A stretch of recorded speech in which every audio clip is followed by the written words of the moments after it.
So we are almost going to finish chapter 28 or the end of the book of Acts. So ang atong topic is a question, no? When a fellow believer is down, what do you do? So we are actually going to make an interactive study. Uh, I've done this from time to time as we went through the book of Acts, and we'll do it again so you'll be familiar on how to really study the Bible in inductive way. Inductive way. So it's not our minds over the Bible, but the mind of what the Bible will tell us, and we will understand and see it as it is. So we call it also as OIA, observation, interpretation, application, or it is also known as verse by verse Bible study. So before we go, let's pray. Father, we just commit to you, Lord, your word. We pray, Father, that you will enable us to really understand, and Lord, that each and every one will learn to do an inductive Bible study, Father, because it's a matter of asking question and seeing it as it is, because the Bible is a literal word of yours, unless you show it, Lord, that you some illustration or some way of Lord telling us, like in parables, we can see that clearly as well. So Father, I ask that you enrich the minds and the hearts of your people, that each and every one will truly taste and see how good you are through your word. And this we pray in Jesus' name. Amen. So as we go through the verse by verse we do, as we call it exegesis as well, uh, I will be asking questions, okay? So it's a question like what, when, where, why, and how, okay? So what, when, where, why, and how. So let's go in text, Acts 28, verse 11 to 21. It was 3 months after the shipwreck that we set sail on another ship that had wintered at the island, an Alexandrian ship with the twin gods as its figurehead. Our first stop was Syracuse, where we stayed 3 days. From there, we sailed across the Rhegium. A day later, a south wind began blowing, so the following day, we sailed up the coast of Puteoli. There, we found some believers who invited us to spend a week with them, and so we came to Rome. The brothers and sisters in Rome had heard we were coming, and they came to meet us at the Forum on the Appian Way. Others joined us at the Three Taverns. When Paul saw them, he was encouraged and thanked God. Okay, so inductive Bible study is what we're gonna do. Let's go in the verse 11. So I'll be asking question, and please feel free to interact. Okay, so I will know if you are what you call this following, because all the answers are only there. So verse 11, uh we start with a question. Verse 11, if you look at your Bible, how long were they on the island of Malta, and when did they leave the island? Okay, so anybody? Three. Three three, months. 3 months they stayed Three on. months after the shipwreck. Okay, isa ni tubag si ison o Yes. si kuan, ison. Okay, so 3 months. So we can see that in verse 11. 11. It was 3 months after the shipwreck that they set sail. Okay, so there was an Alexandrian ship with twin gods Castor and Pollux as its figurehead. How did they get out of the island? And what was the means? And I already give actually the answer. How did they get out of the island? Through Through Through a a ship. ship. a ship. And why was the ship there? It Because the was ship. ni Scala tungod sa winter ni Okay, standby. standby. The It ship. was on standby to let the winter pass. Okay, so that was the reason why the ship was there. So after they left the island, where was their first stop? Syracuse. Syracuse. Thank you. Syracuse. Syracuse. Syracuse. Okay, Syracuse. Mm. Sa Italian na siya nga kuan. Ah, Syracuse. Syracuse. And how many days did they stay there? 3. 3 days. 3 days. Very good. So they stayed in Syracuse. Now, where is Syracuse? It was on the island of Sicily. Okay? Sa Sicily pa ni siya. From there, again, in verse 13, we see that they sailed across to Rhegium. And then, as the wind began to blow, they sailed up to the coast of Puteoli. And then, something happened there. In Puteoli, they found some believers, invited them to spend a week with them, and so we came to Rome. So, at Syracuse, where did they go? Regium. Regium. Regium. Regium. Basaan na siya. Basa na sabta na to. So, asa man yung Regium? Southern tip of Italy. Southern tip. Oh, and after Regium, where did they go? Anybody? Puteoli. Puteoli. Okay. Patchouli. Patchouli. So, ang Easton Bible Dictionary, and this is one of the references that you can have, nanani siya sa internet actually, tells us that Puteoli is a city on the coast of Campania, on the north shore of a bay running north from the Bay of Naples, at which Paul landed on his way to Rome. Its distance is about 170 miles or 274. And there, he tarried for 7 days. This was the great emporium for the Alexandrian corn ships. Here, Paul and his companions began their journey by the Appian Way to Rome. It is now called Puzzule. The remains of a huge amphitheater and of the quay at which Paul landed may still be seen here. Now, who are the people and Paul and Luke and Aristarchus found on Puteoli?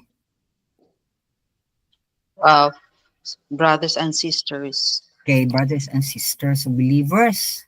And we can Believers. see there that the word found, no? They found brothers and sisters of believers as other interpretation.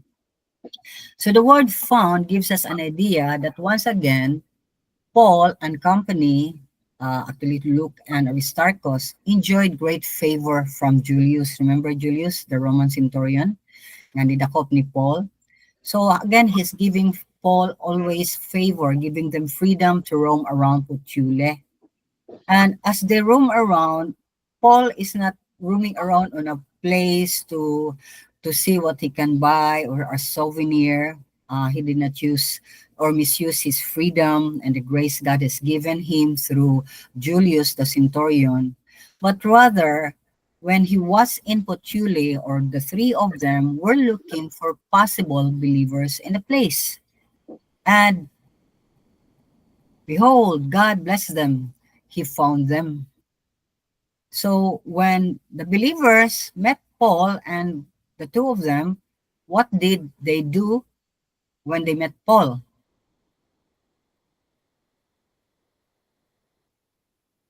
What did the believers do when they met Paul? When They Paul invited Paul They to invited- stay. Yes. Kisa ni si Si si- Jean. Si Jean. Okay, sorry Jen. In my Okay. laptop mangod is my koan, so I don't see your faces. So the believers were so excited. They asked Paul, please stay with us for a week. Can you imagine the favor that God was giving to Paul? No, and again, to find believer is always something that will boost your morale. And actually, that's what happened here. It was a refreshing time. It was a huge break coming from all that they went through, Paul and company. So God allowed them to meet the fellow believers for them to be recharged. Okay, so and not only that, something more happened in verse 15. The brothers and sisters in Rome had heard we were coming, and they came to meet us at the forum on the Appian Way. Others joined us at the three taverns where Paul saw them. He was encouraged and thanked God. So, question, who were the people that were so excited to see Paul? people from taverns, Okay, from taverns, from Appian, from but it could be that yes, they were really from Rome and they met Paul from those places, or they came from those places or meet them at those places. So how far did the fellow believers travel to see him, to see them? And how many groups came to see them? How far? So research pa man kana, so I'll give you the kuan because you don't have the you don't have the access. So the forum, no, there were people that were in forum and also people that were meeting them at three taverns. So there were two groups. So forum was about 70 kilometers from Rome. Imagine 70 kilometers. And the three taverns were about 57 kilometers from Rome. So these two groups traveled just to see Paul. Take note, Paul. take note, travel was not an easy trip during those days. Okay, so I made a research. Aside from chariots and walking, which is the most common forms of transportation, Romans had other ways of getting around. They have large carriages pulled by animals and could hold several people. The problem, iron wheels made so much noise that they were actually banned from entering city centers during the day. So it was more saba than tartanilya. Okay. Sa saba ng tartanilya, di ba? Kay wheels man, iron wheels man sila. So, but most people, because chariots are for, with those who have the means. So poor people were really walking. So can you imagine these people walking 57 kilometers and 70 kilometers from Rome to see Paul? And of course, Paul and company met them at the forum, the three taverns. Just a perspective ba? Yes, oh yes. Cebu City to Balamban is 50 kilometers. Nya Mm, kung kining uban ang lakaw og 57 kilometers. So it's more than that ang ilang gilakaw. yeah. So it's really very far. with the with the possibility of being robbed, because even those time robbers were very also very active. um so what we read was the account of Paul's meeting with fellow believers who encouraged Paul and caused him to thank God. And why this thing was he encouraged? Anybody? Just an idea, just your thought. That's the To word. preach more people. To preach more people. Okay, so if he's encouraged, does the word imply he was a little bit discouraged? Maybe, Maybe. maybe because if Oh, prisoner man ka.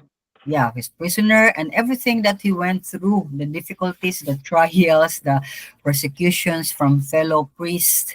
Okay, and when he did nothing wrong except to proclaim that Jesus is alive and he rose from the grave. So nobody, no matter how strong we are in the Lord, because we are in the flesh, we tend to be penetrated due by problems, circumstances. We may continue to become, just anak lang ta, no? Mamapha lang ta sa mga problema. Then, okay, I will rise up again with the grace of God. Okay, something like that. We tell ourselves, we tell the Lord, we ask the Lord, we wrestle with the Lord. Lord, please give me the strength today. Help me to have the courage to stand up, to continue my work. Paul was also a human being and he was in the flesh. And while in the flesh, the flesh will always, uh, do something that will hinder the work of the Holy Spirit in our lives. Because we need to remember there are two natures in us, the flesh, the sinful nature, and the Holy Spirit. Now, it is our choice which nature we want to work for us today. And that is an everyday choice, and every minute even choice, because as we walk through the day we may say, okay Lord, I offer my day to you, please take care of me, etc. But when we meet the circumstances in our lives that are too challenging, that will provoke our inner nature, a lot of times we forget that the Holy Spirit is there to help us, to protect us, to keep us down, to keep us, calm, not to be anxious, not to be worried of anything. Our sinful nature, a lot of times, goes out. But if we are aware of who we are and how we are easily triggered by certain circumstances, then we can always hold back ourselves, not to respond, but allow the Holy Spirit to work in us to do the response, okay, of the situation. So, and here we have seen Paul not committing any sin. This is only the only person I think in the Bible that no mistake was written about him, except that he was a great persecutor. He killed a lot of Christians. Okay, he was a murderer. But after his conversion, he never failed God. He's really a very strong person. And he's the most misunderstood person as well, even among fellow believers, especially on the way he thinks, the way he brings out his knowledge of God, because it was through Paul that a lot of things, a lot of knowledge that the apostles who were with Christ Jesus during his lifetime never fully understood. But Paul understood it well because he was one. He's a very intellectual person. He was first honor under the famous Gamaliel, or during their time, a teacher. He was the first honor, and he was really very zealous in his faith. So that's why we see that Paul, God showed us a glimpse of who he is. He is a human being like us. And God, seeing that Paul was inside strong, maybe outside, but inside he was already struggling, God just gave him favor upon favor. And in Puteoli, he allowed Paul and the rest, Aristarchus and Luke, the writer of this book, to meet them, to encourage them. Have you experienced that, meeting fellow believers you have not met in your lifetime, and then you sense a camaraderie, you sense connection, and as if you really know each other, and it's as if they're long lost friends, and you just hug one another and just embrace them because you just feel close to them. And I experienced that. I know some of you experienced that as well. It's a strange thing, but that is a proof of the presence of the Holy Spirit in the lives of these people. And they also will respond because they sense the Holy Spirit in you. They feel a great connection. So that's what I believe that refreshed Paul. And because Paul have never reached that place and brought the word of God to them. Okay, that's why he wrote a very long letter to the people in Rome, and that is the book of Romans, and a very saying powerful, jud kayo, long, deep theology. And if you read it again and again, you will really understand mura siya o sana ni kanang thesis ni Paul. Murag a thesis that he has to defend or something like that. So for sure, Paul was amazed that the gospel reached there, and these people came to know the Lord Jesus Christ. In whatever way, it's not stated. The Bible is silent about it, but definitely to hear how they were converted, when we hear people that were converted, this and that, their story, it always excites us and makes us remember again and again that God is alive, right? When we get to hear people's story, how they were, and then God just changed them, and now they are this.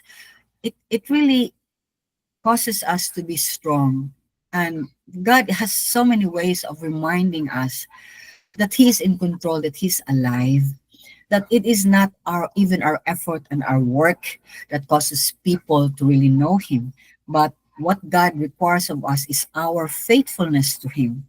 That's why we should not be very like tied from here to there, from head to toe of doing so much ministry, as if God is pleased to that and we lost already our personal, quiet time with the Lord. And we just go in the work, in the ministry, and we don't even stop and think, Lord, I'm going there, Lord, I'm visiting this, Lord, I'm doing that. We don't talk to the Lord anymore. God is outside of our work, and we feel so confident that I'm doing this for the Lord, when God said, no, what I want is your heart. I want you to be with me all the time and not so busy like Martha. If you remember in the book of Luke, Martha was so busy when Jesus Christ and apostles came, but Mary was just sitting at the feet of the Lord. And that's why Jesus said to Martha, who was telling him, Lord, are you not going to tell my sister to help me here in the kitchen? I'm preparing food for you. And God said, Jesus Christ said, Martha, Martha, you are so busy with the things of this world, but the thing that your sister is doing, that thing will never be taken away from her. And that is to be at the feet of the Lord. Because when we already in the operation mode in our own, we forget there is God. We forget that we are owned by God. We forget that He's the leader, He is the master, He's the one that leads, and we just follow. But reverse man, it comes into a different program. I will lead, Lord, and you just follow, okay? You just bless me, okay? I'm doing this, bless me. I'm doing that, bless me. No, it should be God telling us, okay, do this, and I will bless you. And by faith, we do it, even if we don't fully understand. But we know and understand God wants us to do this. God wants us to be in this place. God wants us to give this and that. Okay? So, Paul was already on the, let's say, not only pinnacle, but almost at the end. He knows he can never get out from that situation anymore. Because chapter 28 is the last chapter of the book of Acts. And it tells us how just everything ended. Okay? Although later Paul was really killed. So we see here a man been working for the Lord for many years, and it was always very hard. Wherever he goes, there's always a death threat, and he's always been shipwrecked. That's the only one that she was shipwrecked. She has been shipwrecked and been in the sea for many days. She's been hungry. She has been homeless. Shirtless at the same time. People that he hoped that will be there to support him were not there, and they were supposedly believers. That's why never take it too hardly when people you believe are supposed to be there for you because they are believers will really support you. In fact, many who are supposedly believers that you expect to help you will be the one who will kick you in the curb, okay, push you to the sideline. But God, if God is not done in our lives, He will continue to sustain us, just like right now we see in the life of Paul. So, even as I'm contemplating these things, it just it dawns on me that Lord, no matter what, you are there. So that's why we have this confidence to continue in our walk and face the battles, because the battle belongs to the Lord anyway, and it's He's the one who will do it for us. So, so in other words, what can you say of God here with all the favors that God is doing to Paul? What can you say of God? Anybody?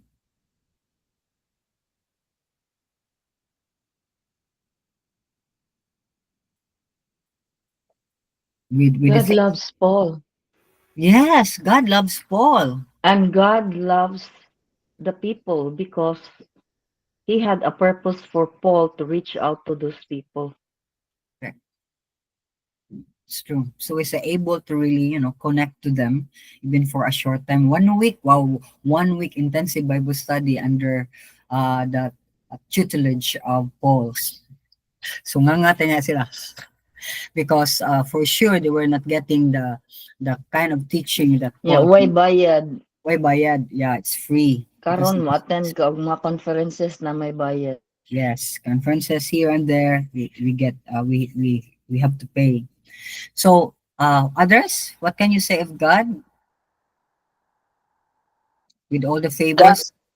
God is generous of his favors. Correct. And the other word is He's really the Generous. God full of grace, because grace are favors that we don't even deserve.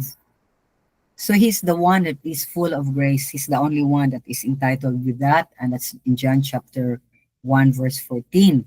Okay, if I'm not mistaken, 14 or 15. So God is full of grace, and He is also, katong ikantan isod ganino, the first song. Anybody can remember? The word F-A. Yes, LB. Faith, Faithful. Yes. God is faithful. Even if we are God faithful. is faithful. Yes. Yes, LB. God is faithful even if we are faithless, because He cannot contradict Himself.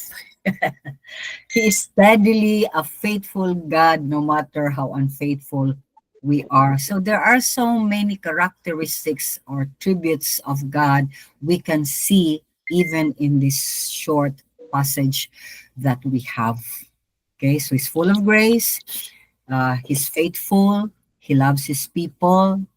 Other character that you may want to say or see. God gives wisdom.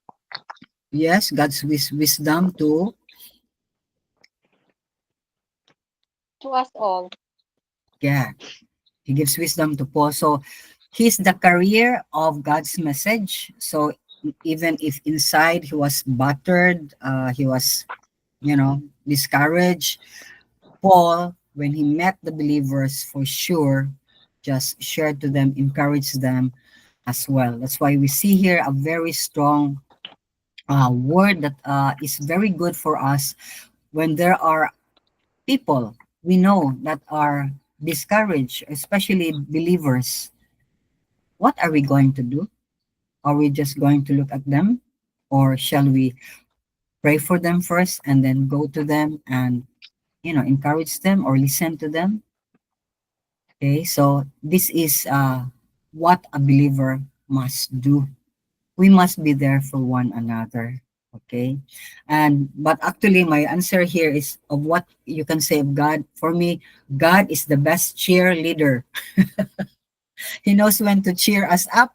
He knows when to arrange things to just keep us, alive, to boost our spirit, to keep us going, because our mm, time is not yet near. Or even if it's near, we still have to really look up and continue in our journey with the Lord.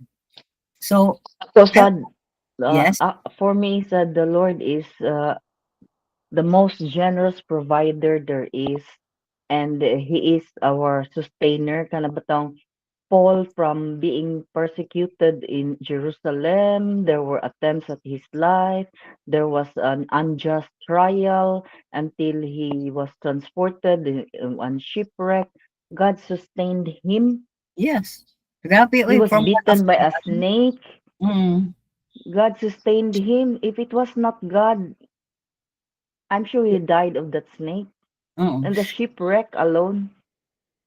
Can you imagine if it is you and me on that situation, murag ni break na tingali ta. Nagsagit-sagit na tingali ta. Lord, kill me na lang, Lord, sa maning 14 days. O wag isa kibaw, mabos lang 14 days. But every day that they were facing that hurricane, that one is a very grueling and very lisod na siya, difficult time in life, that you don't know when you'll be swallowed by the sea. Ano ba? Yeah, you don't see a light, you don't see nothing, you don't see a land. You're just going up and down, anak bitaw, and you cannot even sleep because of that kana lang 14 days in the sea. Diba? That was para nako, it will always break somebody's strength, okay, and even mind. So, but God sustained, provided Paul what he needed.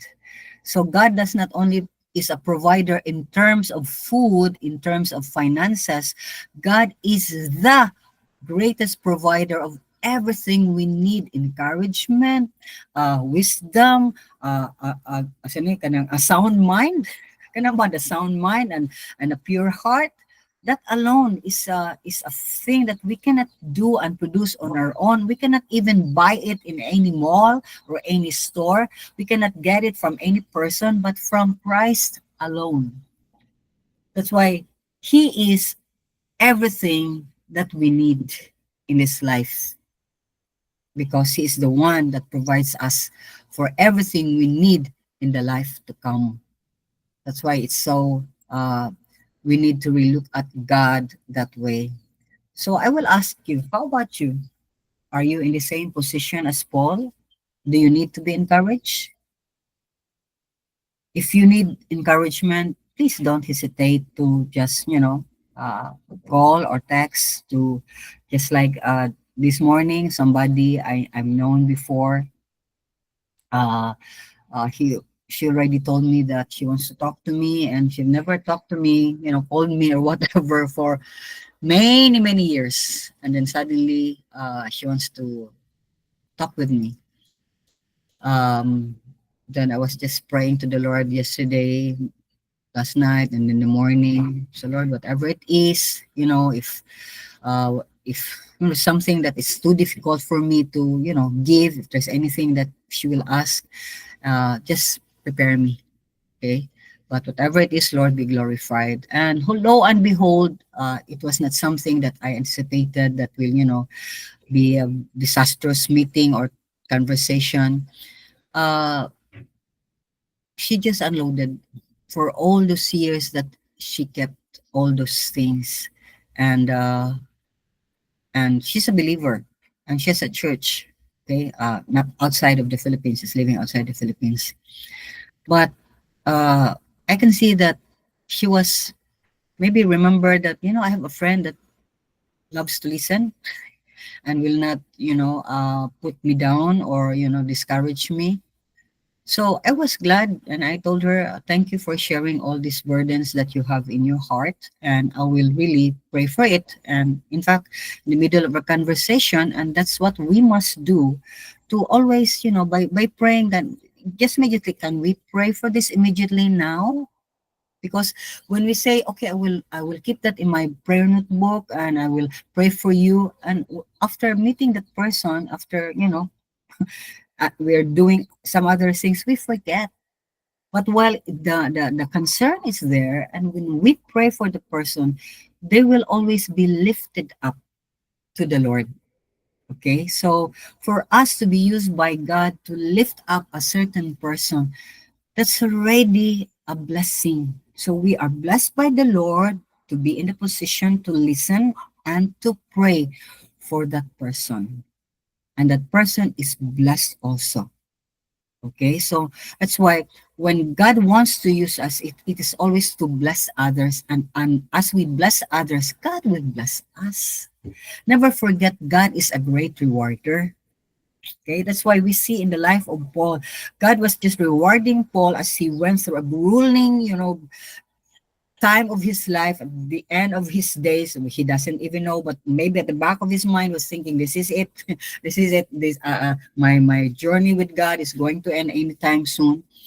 And with all these things already, one after the other, and there was no murag, breather ba? And then suddenly God just gave him air to breathe and to just unwind for 1 week with the believers. Maybe he need to have the laughter, because with the very intense days that he was having, it will always cause you heart to be very stressed, right? So that's why when everything is light, and we hear good things from one another, and how God is doing this and what God has done, it brightens up our day, and laughter can always be heard. That's why we need to encourage one another, brethren, and do not be afraid to be encouraged. Do not be afraid to unload. I'm not saying to unload to me or to just anybody every day, because we need to unload it to God first. But somewhere in another, even if we unload it to God, we at times as a human being, we just want to hear somebody say, you're doing well, you're okay. Okay, God is with you. Okay, we just need a pat on our shoulder, a back that you're okay. And we're behind you. I'm with you. You know, we need that because in this life, there's so much trials. There's so much things that confronts us. And even if we don't want it, they do come.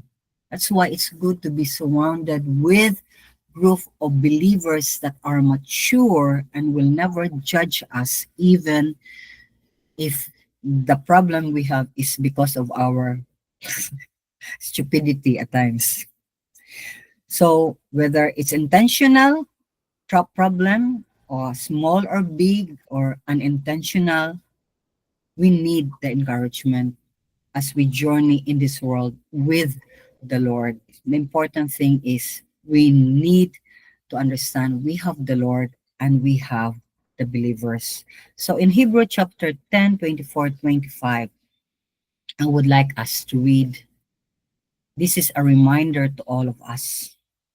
Let us consider how we may spur or encourage one another on toward love and good deeds, not giving up meeting together, as some are in the habit of doing, but encouraging one another, and all the more as you see the day approaching. So, verses 24 and 25 is encouraging us to gather. Okay, we're not even gathering every day, but we see at least once a week, and others we see twice a week, and others I see them 4 times a week. Okay, because we pray together, we do this, and we love to pray together and see the Word of God, and learn from one another. So let's not give up meeting together, because the moment we give up meeting with fellow believers, the enemy magpanilap jud siya mga siya she's doing it all alone, then there's no help. I can eat her whole. And some are in the habit of meeting together, but some are also in the habit of meeting and not meeting, going in, going out. Okay, so we will never be encouraged. The word itself, the word of God itself encourages us. We're not able to share our burdens, but the moment we hear the word of God, it's being answered, right? As if you say, how did she come to know my problem? And God just delivered it clearly to me.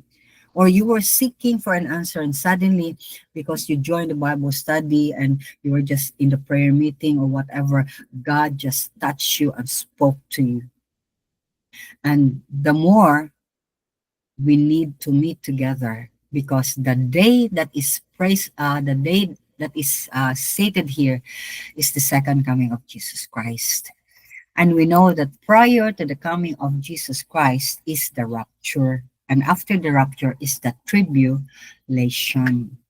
So I'm kind of sensitive today, because when I heard from that fellow believer this morning of what happened to some members of her family, and I was once close to them, I was really God was using me to minister to them and bring most of them to the Lord, and what happened to her dad, etc. I was so broken, and I just want to cry out loud, but I know she was at the end, she was trying to hold back her tears.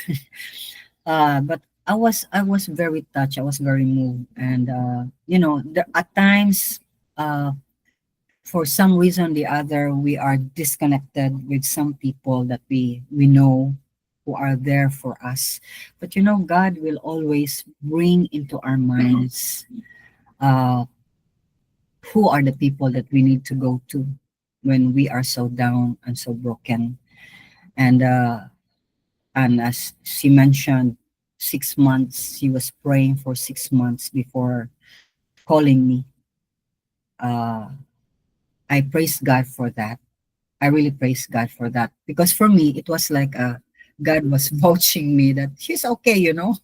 Whatever you hear, whatever, people are saying, she's okay. And you can tell her whatever it is. Because people will always backbite and tell other people, she's done this, Eileen did that, Ison did that, Jenny did that, and they always manufacture lies, and people easily receive lies without checking facts. So that's why we should not, to be able to encourage others, is to maintain a healthy mindset and a healthy heart. That's why yesterday, or the other Saturday and last Saturday in our discipleship uh, training that we have, we're taking one certain very good material. It was really searching our hearts, our unresolved unresolved issues with the Lord and our unresolved issues with other people. Okay, so we need to know if it's resolved or not, or the heart or whatever. And even if people, I just encourage you, if even if people have hurt you, or the people that you expect will be there to, just push you up and carry you when you're down, or to extend a hand to lift you up, are not there. And when they come around to seek help, never turn them away, because they struggled, two forces are pulling them. Where should I go? And then suddenly you find that, oh, she or he opted to be on the other side and not with me, and then you got crushed, and then they come back, and then they try to connect with you. It's fine. It's fine. At least for me, it's God's way of vindication. It's God's way of proving you are right, or you're doing well, my child.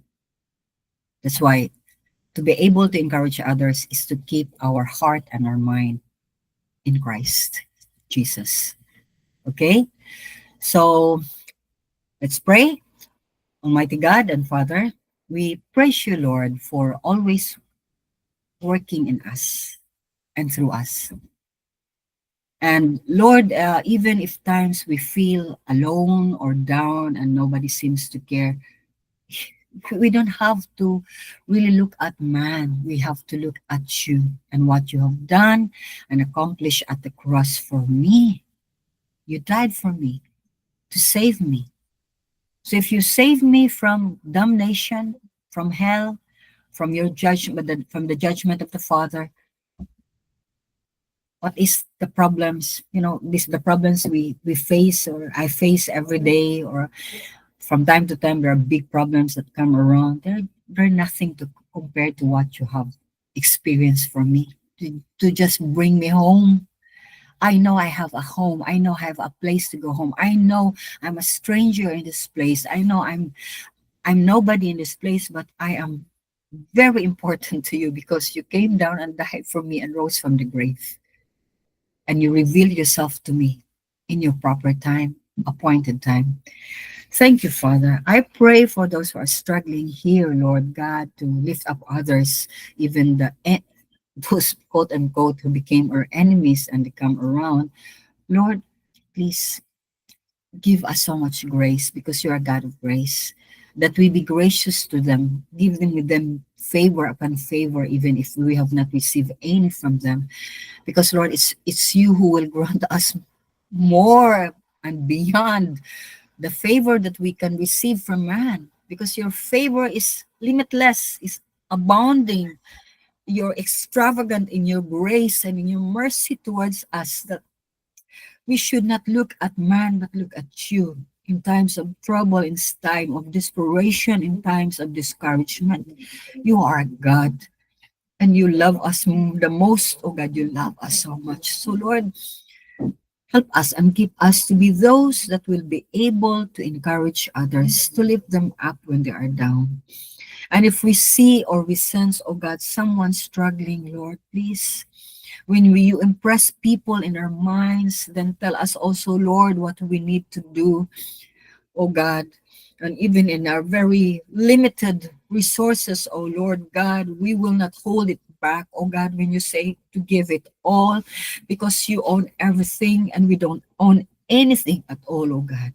So, Father, thank you, Lord, for working in our lives, for speaking to us through the life of Paul, for that little window that he had, oh God, to be with brethren was for me, Lord. You spoke so much. And you just showed me so much of, once again, who you are, reminded me who you are.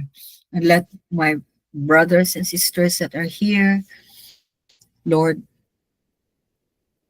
bring that encouragement and that gratitude that comes from you alone, that you deserve, Lord, our thank yous, our praises, our adorations. You deserve it all.